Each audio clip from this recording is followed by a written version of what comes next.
If you've got beef with inflammation, I've got you covered.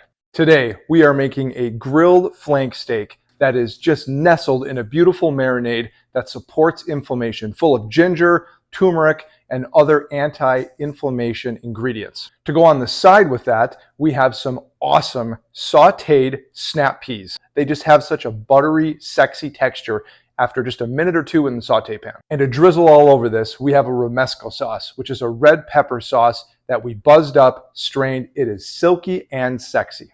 This is how you fight inflammation. Let's go. For the flank steak, I'm going to be marinating it in some soy sauce, olive oil, some lemon juice, a little bit of honey, Dijon mustard, ground turmeric, shallot and garlic, of course, some fresh ginger, and fresh herbs such as mint, basil, parsley, and thyme. And to round it out, a little bit of fish sauce. I'm going to marinate this for about 4 hours.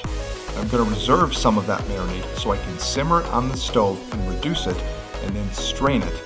And that marinade will act as a barbecue sauce, if you will, for me to baste the flank steak during the last minute or two of grilling. But before grilling, I need to dry off the steak from the marinade. Then I'm going to add some oil and salt and fire it up on the grill. As you can see, I'm adding that reduced marinade during the last minute or two of cooking time so it doesn't burn.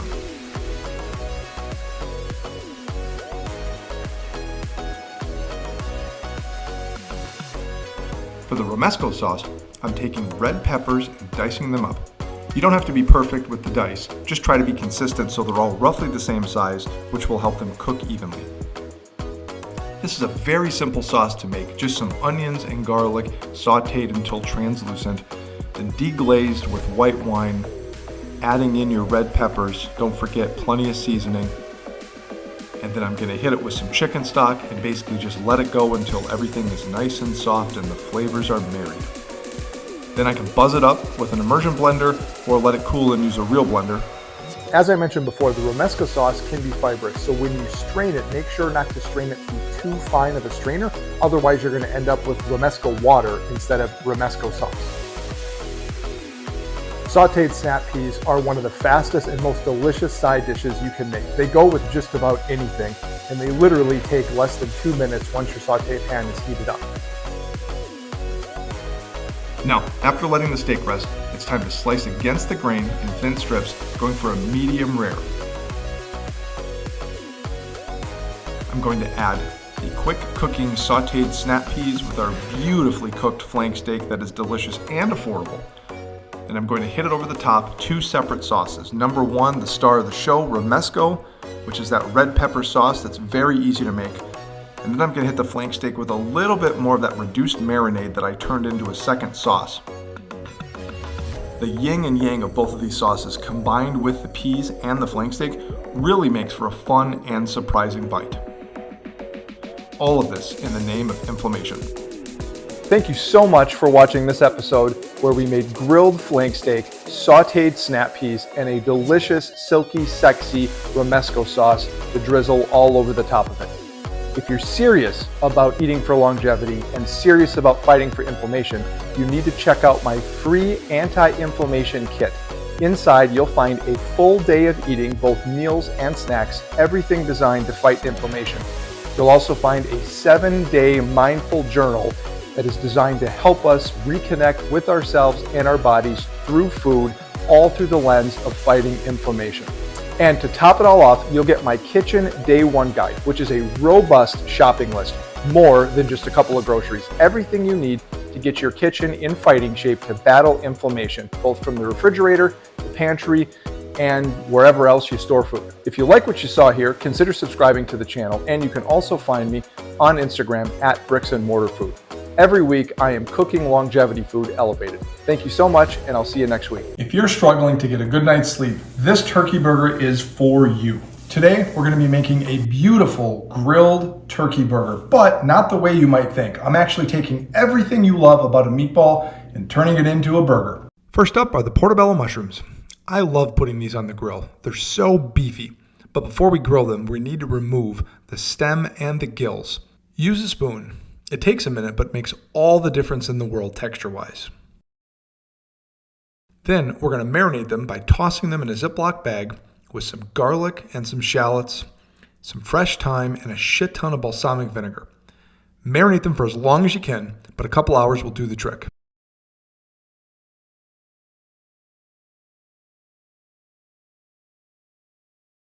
Next up, it's time for our kiwi salsa.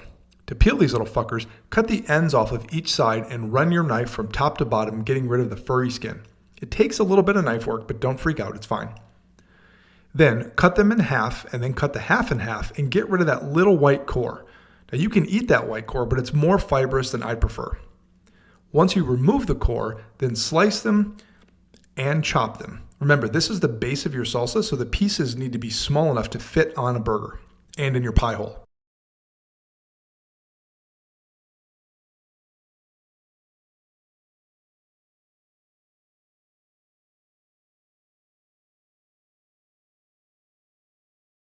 To the salsa, I'm going to add some garlic and shallot and the good parts of an orange. I'm going to peel this the same way I did with the kiwis by cutting the ends off and peeling it from top to bottom.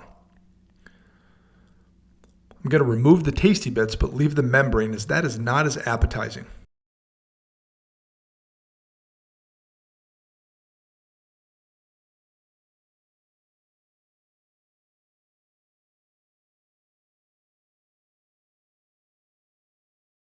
And I'm going to add in some fresh parsley and cilantro. Both of these will really brighten up the salsa.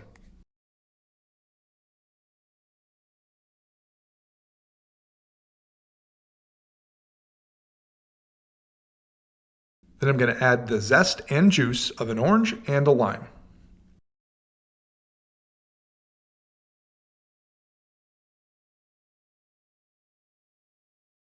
A good pinch or two of salt, and a good squeeze of honey, and then a mixy mix. Pro tip, this salsa is ridiculous with salty tortilla chips and fresh margaritas. Not that I know, but I know.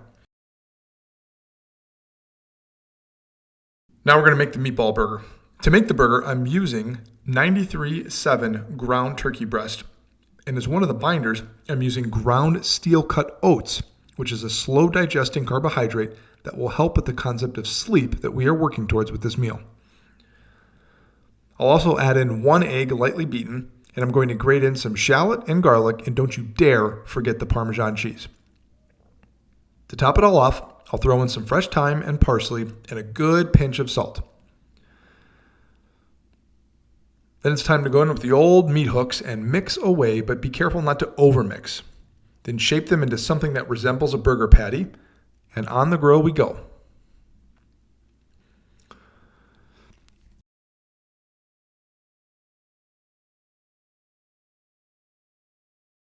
Just kidding, spoke too soon. Before we go on the grill, I need to remove the mushrooms from the marinade, pat them dry, and then season them well on both sides with olive oil and salt. And then it's off to the grill.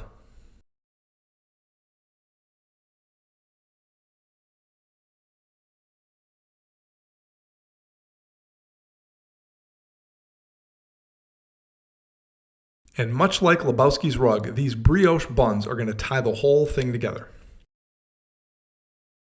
Beautiful char on the mushrooms and on the turkey burgers in around 10 to 12 minutes on the grill.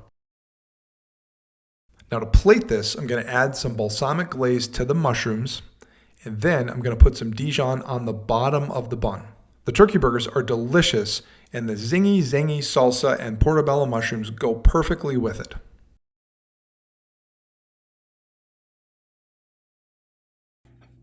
And here it is, the grilled turkey meatball burger with a beautiful kiwi salsa and grilled portobello mushrooms.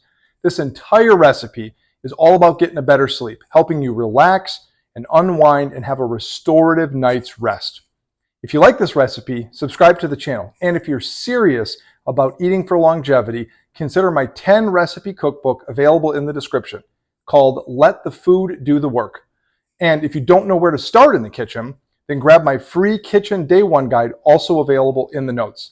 Thanks for watching, and we'll see you next time. Have a great day. Today is all about soothing inflammation with food. Today we're making a dynamite anti-inflammatory meal. We're starting off with grilled pork and pineapple skewers.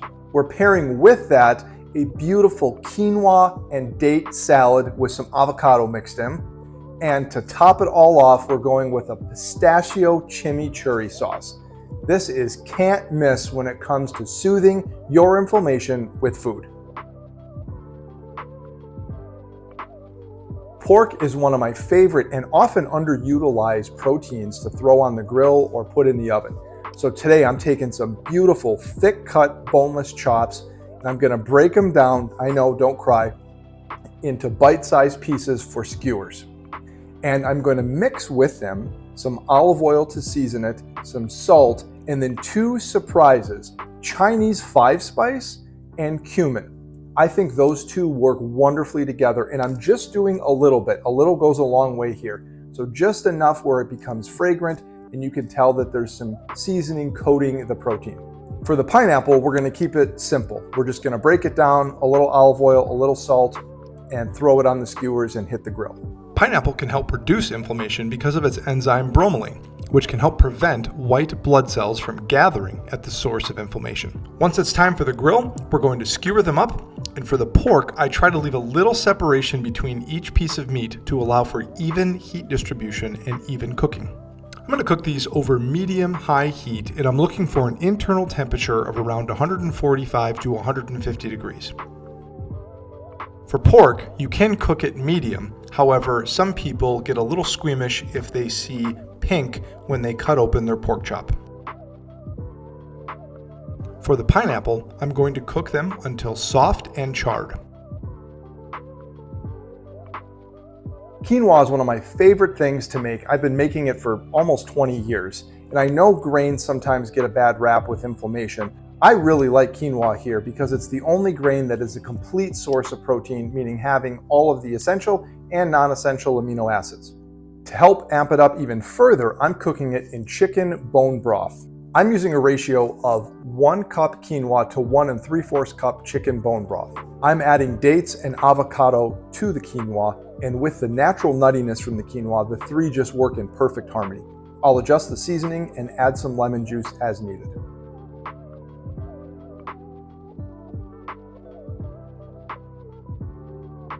Now, really for my favorite part of this whole recipe is the pistachio chimichurri. There's a million versions of chimichurri, and I found that I like mine on the chunky side with pistachios and a little bit of honey to sweeten it. I think it is just dynamite and can go with anything. You can throw this on the protein and the fruit like we're doing today. You can mix it with the quinoa salad. You can put it on eggs. It's a really versatile sauce, and it's got tons of fresh herbs, which is awesome for anti-aging, for anti-inflammation, for just general health.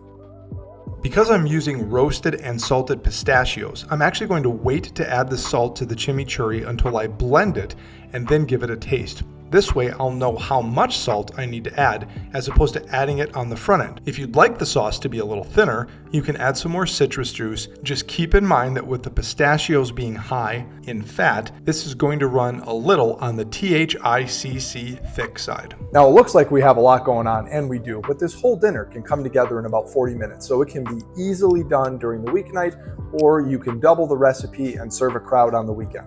To complete this anti-inflammatory jackpot of a meal, I'm going to start by adding the quinoa salad to serve family style. For the pork and pineapple, I'm simply going to take them off the skewers. 4 ounces of pork will roughly run you 200 calories and about 25 grams of protein. That, coupled with the quinoa, will give you a solid meal from a macro perspective. Both can be higher in calories, however, so proceed with some caution. All right, thank you so much for watching this week, which was all about anti-inflammation, soothing our inflammation with food. If you like what you saw here, consider subscribing to my YouTube channel. And if you're serious about eating for longevity, then you need to check out my 10 recipe cookbook, Let the Food Do the Work. Each recipe is based on a certain aspect of our life to help us improve that through food, such as better eyesight, better sleep, more energy, lower cholesterol, and more. And if you don't know where to start in the kitchen, then you need to grab my Kitchen Day 1 guide. It's free and it's also in the description note. Thank you so much for watching, and I'll see you next week on Bricks and Mortar Food.